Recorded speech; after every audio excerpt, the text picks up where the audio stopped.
요엘 2장 28절에서 32절의 말씀 우리 함께 읽도록 하겠습니다. 그 후에 내가 내 영을 만민에게 부어주리니 너희 자녀들이 장래일을 말할 것이며 너희 늙은이들은 꿈을 꾸며 너희 젊은이는 이상을 볼 것이며 그때 내가 또 내 영을 남종과 요종에게 부어줄 것이며 내가 이적을 하늘과 땅에 베풀리니 곧 피와 불과 연기 기둥이라.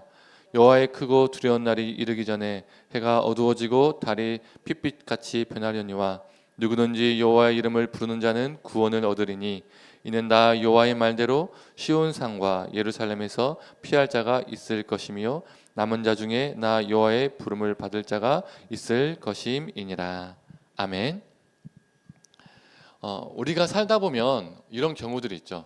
나는 어떤 사실을 A로 알고 쭉 살아왔는데 나중에 보니까 B인 경우 상당히 놀라는 경우가 있습니다. 충격까지 받기도 하죠. 예를 들어서 저는 상당히 긴 기간, 대략 15년 동안 제 키가 175cm로 쭉 알고 살아왔습니다. 20살에 병무청에서 신체 검사를 받았을 때 175였거든요. 보통 성인이 되면 키가 더 자라지 않잖아요. 그래서 그 이후로 175로 알고 또 그렇게 믿고 살아왔습니다. 그러다가 종종 자기 키가 175다, 176이다 이렇게 말하는 사람들을 만날 때가 있죠. 그런데 딱 봐도 저보다 좀 작은 거예요. 그런데 자신들이 막 175다, 176이다 이렇게 주장을 하는 거죠. 또 어떤 사람은 저랑 키가 비슷하게 생겼는데 자기 키가 177이라고 우기는 사람들도 있었습니다. 그래서 제가 그 사람들에게 어떻게 말했을까요? 내가 175인데 네가 나보다 좀 작으니까 너 175 안 된다. 173, 174 이 정도밖에 안 돼. 에이 부풀리지 마, 뻥치지 마 이런 말을 했었습니다.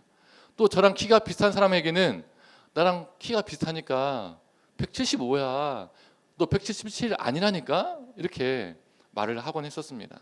그러면 그 상대방들은 나 진짜 175 맞다고, 막 76 맞다고, 막 77 맞다고 막 억울해하면서 대답을 하곤 했습니다.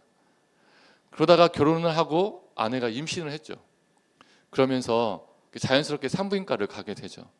다니던 산부인과에 뭐가 있었냐면 키를 재는 기계가 있었습니다. 요즘은 다 자동이잖아요. 윙 내려왔다가 딱 머리 딱 닿으면요, 딱 멈추죠. 매번 눈으로 보다가 한번 키를 재볼까 하고 키를 재봤습니다. 제 키가 몇이 나왔을까요? 177이 나왔습니다. 그때 제가 제 키를 보고요 깜짝 놀랐습니다. 솔직히 말하면 좀 충격을 받았습니다. 거의 15년 동안 제가 제 키를 175로 알고 있었는데 2cm가 더 커 있는 상태였습니다. 그래서 제가 아내에게 여보 나 키 177이라고 막 놀라서 말한 적이 있었습니다. 아내랑 연애할 때도 제가 75라고 말했었거든요. 20살에 신검을 받은 이후로 저는 15년 동안 제 키를 175로 알고 있었는데 아니었습니다. 15년 동안 잘못 알고 있었던 거죠. 그 상대방들이 우겼던 것이 아니라 본의 아니게 제가 15년 동안 우기면서 살았습니다. 그 당시 그 상대방들은 정직하게 말한 거였어요. 진짜 자기 키를 말한 거였습니다. 제가 그들을 억울하게 했습니다. 민망하게 만들었죠. 그분들에게 참 미안한 마음이 들었었습니다. 여튼 15년 동안 175로 알고 살다가 177이라는 것을 알았을 때 나름 신선한 충격이었습니다. 오늘 본문 말씀도 이스라엘 민족에게 상당히 충격적인 사건이 나옵니다. 제가 제 키를 제대로 안 것과는 비교할 수 없을 정도의 충격적인 사건입니다. 오늘 본문 구절의 앞 내용이 무엇이 나오냐면 하나님께서 이스라엘에게 심판을 이야기하십니다. 너희가 지금 죄악으로 너무나 충만한데 그 충만한 삶을 지속하면 나의 심판을 피할 길이 없다라고 말씀하십니다. 그러면서 하나님이 예고하신 심판이 나오죠. 바로 메뚜기 재앙입니다. 메뚜기 떼 재앙. 이 메뚜기 떼가 땅을 휩쓸면 어떻게 됩니까? 거둘곡식이 다 사라지고 땅은 황폐하게 됩니다. 그러면 수많은 사람들이 기근에 시달리죠. 수많은 사람들이 굶어 죽게 됩니다. 하나님이 이스라엘에게 왜 이런 경고를 하셨을까요? 이 경고의 이유가 무엇입니까? 정말 진짜로 그들을 굶어 죽게 만들려고 농사 다 망하게 하려고 이런 경고를 하신 걸까요? 아니겠죠. 이런 재앙이 현실이 되지 않도록 하나님께서 그들에게 기회를 주신 거죠. 그들에게는 아직 기회가 남았다는 뜻입니다. 그렇다면 그 기회는 어떻게 잡아야 합니까? 2장 13절의 말씀입니다. 너희는 옷을 찢지 말고 마음을 찢고 너희 하나님 여호와께로 돌아올지어다. 그는 은혜로우시며 자비로우시며 노하기를 더디하시며 인애가 크시사 뜻을 돌이켜 재앙을 내리지 아니하시나니. 하나님은 이스라엘에게 옷 좀 그만 찢어라 라고 말씀하십니다. 이게 무슨 의미입니까?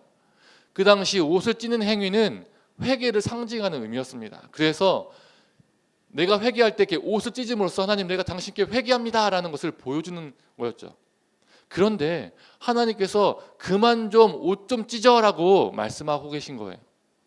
이 말씀은 제발 그만 좀 회개하는 척 하지 말라는 거죠. 그들에게 진정한 회개는 없었다는 겁니다. 대신 옷을 찢으며 회개하는 척만 넘쳐났습니다. 그래서 하나님께서 옷을 찢는 대신에 무엇을 찢으라고 말씀하시죠? 마음을 찢어라. 성도님들, 마음을 찢는다는 것은 무슨 의미일까요? 우리는 마음하면 감정으로 연결시키는 경우가 많이 있습니다. 나 지금 마음이 안 좋아 라고 하면 어떤 뜻이죠? 나 지금 기분이 안 좋아. 나 지금 감정이 썩 좋지 않아. 이런 의미잖아요. 그런데 성경에서 말하는 마음은 우리가 생각하는 마음과 다릅니다.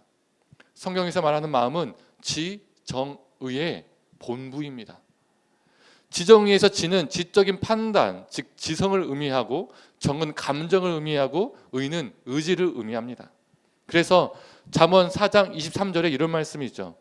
모든 지킬 만한 것 중에 더욱 네 마음을 지키라. 생명의 근원이 이에서 남이니라. 네 마음을 지키라는 것은 네 감정을 잘 추스려라. 너의 감정이 요동하지 않게 잘 지켜라.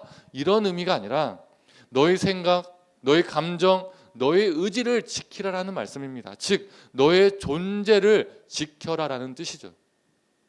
로마서 12장 2절에도 이런 말씀이 있죠. 너희는 이 세대를 본받지 말고 오직 마음을 새롭게 함으로 변화를 받아 하나님의 선하시고 기뻐하시고 온전한 뜻이 무엇인지 분별하도록 하라라는 말씀이 있습니다.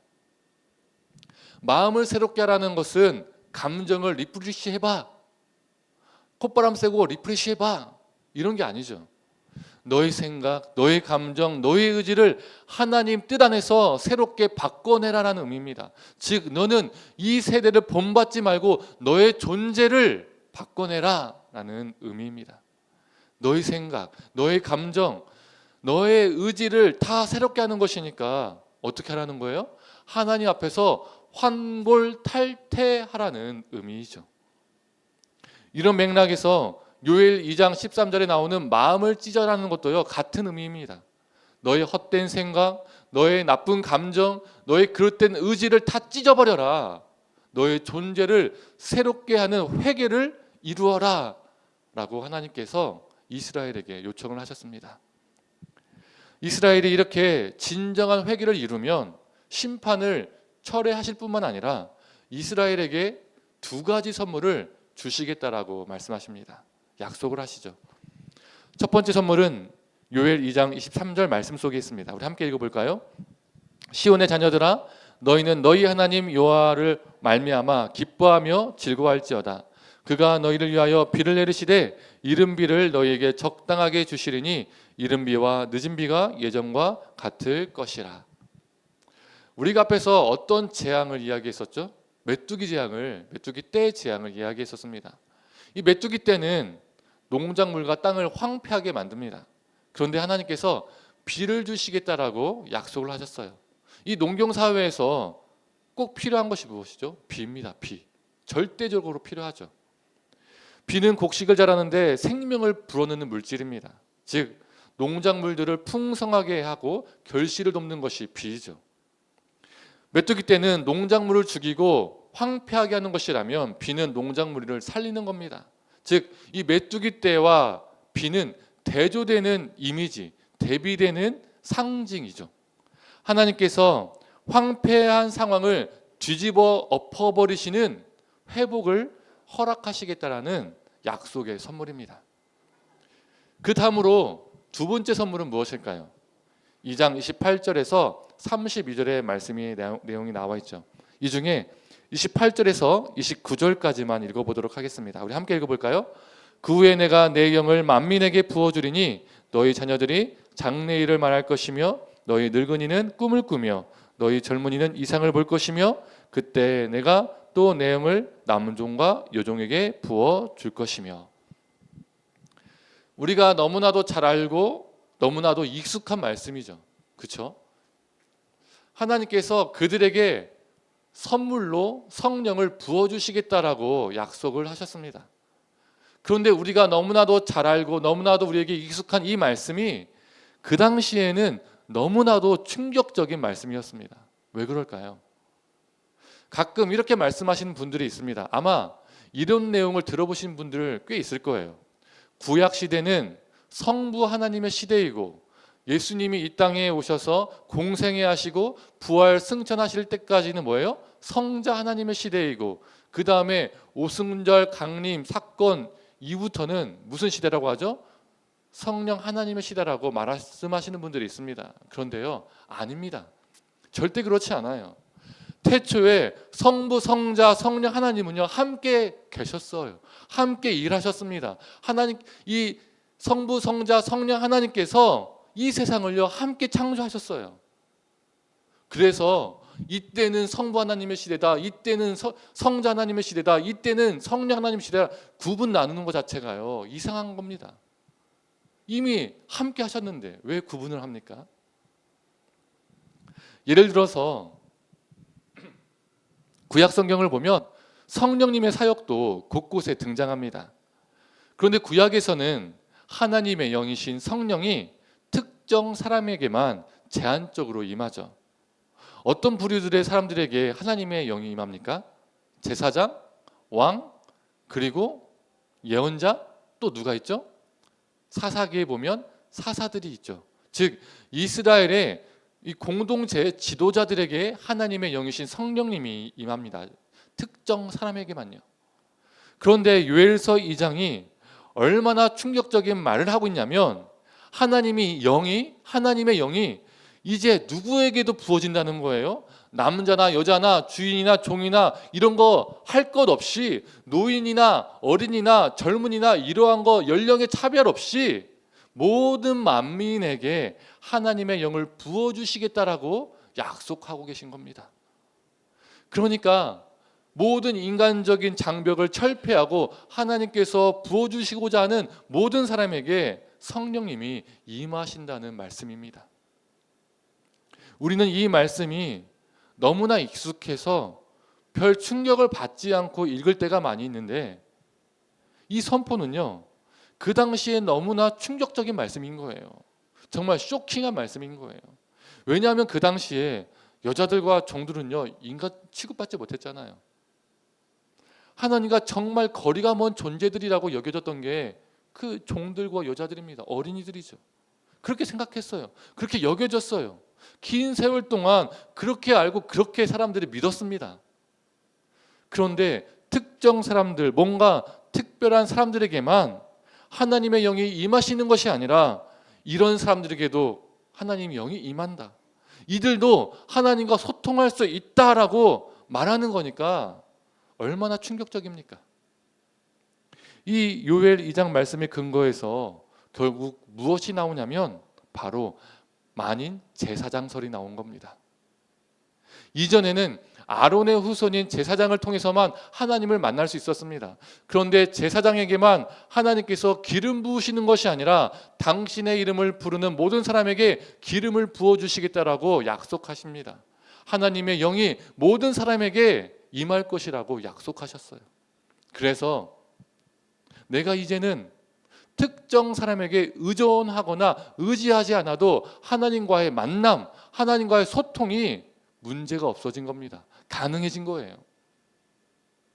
성도님들, 개신교와 천주교의 가장 큰 차이점 중에 하나가 무엇이죠? 사제 중심주의와 만인 제사장설입니다. 예전에는 사제, 지금은 신부라고 하죠. 천주교는 신부를 통하지 않으면 죄사함을 받을 수가 없어요. 그래서 지금도 무엇이 있습니까? 신부를 통해서 하는 고해성사라는 게 있잖아요. 신부를 통하지 않으면요, 하나님을요 제대로 만날 수 없는 거예요. 결국 천주교는 철저하게 신부 의존적, 신부 의지적으로 될 수밖에 없습니다. 그러나 우리 개신교는요, 예수 그리스도를 주로 고백하는 모든 사람에게 하나님의 영이 임했다라고 믿고 있습니다. 꼭 목사를 통해야만이 하나님을 만날 수 있는 것이 아니라 예수 그리스도를 주로 고백하는 모든 사람에게 하나님의 영이 임재하시고 우리 안에 임재하신 성령님과 우리는 소통할 수 있다라고 믿습니다. 이게 바로 만인 제사장설이고요. 이게 바로 개신교의 신앙입니다. 그런데 안타까운 게 무엇이냐면 개신교가 탄생한 지 500년이 지나면서 옛날 사제의 자리에 목사가 덩그러니 앉아 있는 경우가 많이 있습니다. 목사를 통해서야 무엇인가를 해야 무언가 더 특별하고 하나님이 더 강하게 역사하시는 것 같고 성령님이 더 강하게 임재하신다라고 느끼는 거죠. 생각하는 거죠. 믿는 거죠.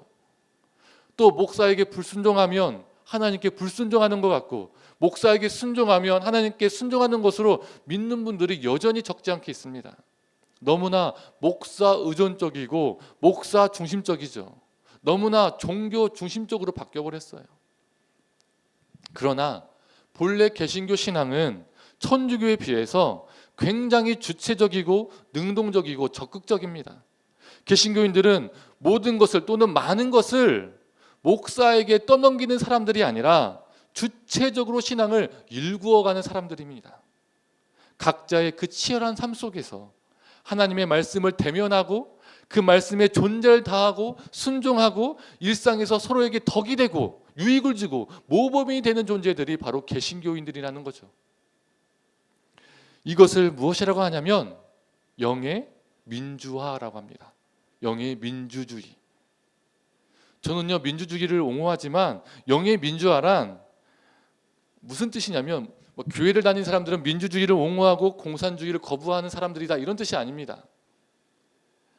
이 영의 민주주의, 이 영의 민주화란 무엇이냐면 하나님의 영이 즉 성령이 어떠한 특정 사람에게만 임하는 것이 아니라 인간적인 모든 장벽을 철폐하고 이제 모든 사람들에게 차별 없이 임하기 때문에 이제 특정 사람에게만 의지하는 것이 아니라 의존하는 것이 아니라 하나님 앞에서 주체적으로 능동적으로 살아갈 수 있기 때문에 영의 민주화라고 말하는 겁니다.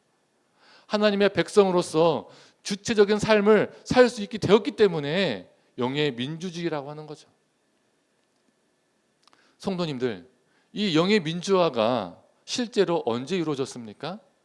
우리가 잘 알고 있는 것처럼 사도행전에 나오죠. 마가의 다락방에서 하나님의 영이 많은 사람에게 임했잖아요. 특정 사람에게만 임한 것이 아닙니다. 예수님의 제자들, 그 12명의 제자들에게만 임한 것이 아니죠. 예수님의 측근들, 예수님을 늘 따라다녔던 그 사람들에게만 임한 게 아니었습니다. 그 자리에 있던 모든 사람에게 임했습니다. 그리고 사도행전을 보면 마가의 다락방을 넘어서 예루살렘과 온 유대와 사마리아와 땅끝까지 즉 다른 민족에게까지 하나님의 영이신 성령님이 임하셨습니다. 그들은 더 이상 제사장 같은 어떠한 특정 종교인이나 특정 사람들을 의존하거나 의지하며 살 필요가 없어진 거예요. 대신에 누구를 의지합니까? 성령님을 의지해서 자신들의 신앙을 주체적으로 능동적으로 일구며 살아갔던 존재들이 바로 초대교회 성도들이었습니다. 그래서 우리는 사도행전을 다른 말로 뭐라고 말하죠? 성령 행전이라고 말합니다. 사도들이 행한 것이 아니라 성령님께서 그들 안에 역사하셔서 성령님이 행하셨다라고 해서 성령 행전이라고 말하기도 하죠. 성도님들, 우리 하나님께서 교회를 통해서 영의 민주화를 약속하셨습니다. 그리고 사도행전에서 그 약속이 이루어졌습니다. 그래서 우리 믿는 자들은 사제 중심적으로 살 필요가 없는 존재들입니다. 이 말은 목사 무용론을 말하는 게 아닙니다. 목사에게 어떤 도움도 받을 필요 없어 이런 말을 하는 게 아니에요. 교회 안에서 목사의 역할도 필요합니다. 각자의 역할이 있죠. 그러나 목사 의지적이고 목사 중심적으로 살 필요가 없다는 뜻입니다. 교회 중심적으로 살 필요가 없다는 뜻입니다. 목사에게만, 어떤 특정인에게만 하나님의 영이신 성령님이 임하시는 것이라면 우리는요, 목사 중심적으로 살아야 합니다. 그렇지 않나요? 또 교회에만 성령님이 더 강력하게 역사하시는 것이라면 우리는요, 교회 중심적으로 살아야 합니다. 그러나 목사와 같은 특정인에게만 성령 하나님이 임재하는 것이 아니라 또 우리 각자에게 다 임재하시기 때문에, 우리 각자가 성령의 전이기 때문에 우리가 특정 사람을 의존하거나 의지할 필요가 없다는 거죠. 우리 각자가 거룩한 전 성령의 전이기 때문에 우리의 일상에서 성령 하나님을 의지해서 거룩하게 살아가는 것이 중요합니다. 만약에 우리가 목사와 같은 어떤 특정인을 너무나도 의지하거나 의존하며 산다면 그 특정 사람이 무엇인가 더 특별하고 더 하나님의 영에 강력하게 임한다라고 생각한다면 우리는요, 영의 민주화 속에서 사는 것이 아니라 영의 독점화, 영의 독재화 속에서 사는 겁니다. 하나님이 우리에게 영의 민주화라는 놀라운 선물을 허락하셨는데 우리가 그 귀한 선물을 버려버리고 애시대로 돌아가는 꼴이 되는 거예요. 성도님들, 우리 안에 임하시는 성령님을 의지해서 우리의 모든 일상 속에서 주체적이고 능동적인 신앙인으로 살아가기를 간절히 소망합니다. 이제 말씀을 정리하겠습니다. 오늘 본문 32절 전반부의 말씀을 우리 함께 읽어보도록 하겠습니다. 누구든지 여호와의 이름을 부르는 자는 구원을 얻으리니. 성령이 모든 사람에게 임하신다는 말씀처럼 이 말씀 또한 그 당시 이스라엘에게는요, 충격적인 말씀 선포였습니다. 그 이유는 이스라엘 민족은 아브라함의 후손이라는 이유만으로 난지 8일 만에 할례를 받았다는 그 이유만으로, 또 성전에 가서 하나님께 예배를 드린다는 그 이유만으로 자신들의 구원은 이미 따놓은 당상이라고 믿으면서 살았습니다. 근데 요엘을 통해서 하나님이 뭐라고 말씀하시냐면, 혈통적으로 유대인이라고 해서 성전에 가서 예배를 드린다고 해서 할례를 받았다라고 해서 구원받는 거 아니다라고 말씀하고 계신 거예요.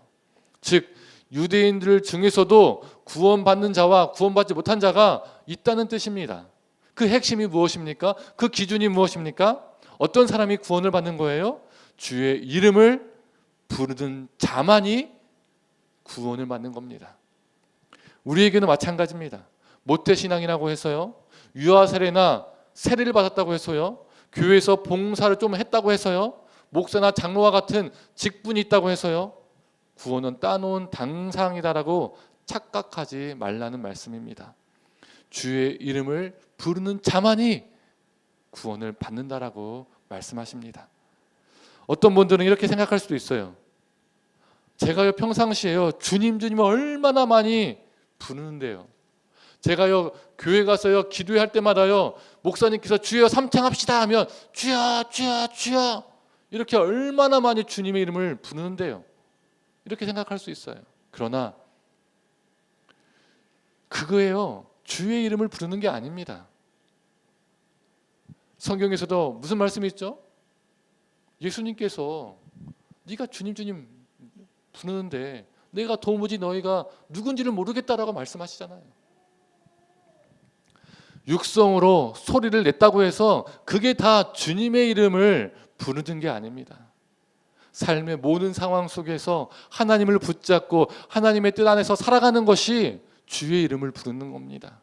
주의 이름에 걸맞게 내 삶을 살아가는 것이 주의 이름을 부르는 거예요. 주님의 이름을 위해서 내 일상을 거룩하게 일구어가는 것이 주의 이름을 부르는 겁니다. 이렇게 주의 이름을 부르는 모든 사람에게 하나님의 영이신 성령님이 함께 하십니다. 단순히 물리적으로 물 세례를 받았다고 해서 임하는 것도 아니고, 단순히 직분을 받았다고 해서 임하는 것도 아닙니다. 모태신앙이라고 해서 대대로 기독교 집안이라고 해서 교회 봉사 좀 했다고 해서 주여 주여 외친다고 해서 성령님이 임하는 것이 아닙니다. 또 구원이 확보된 것도 아닙니다.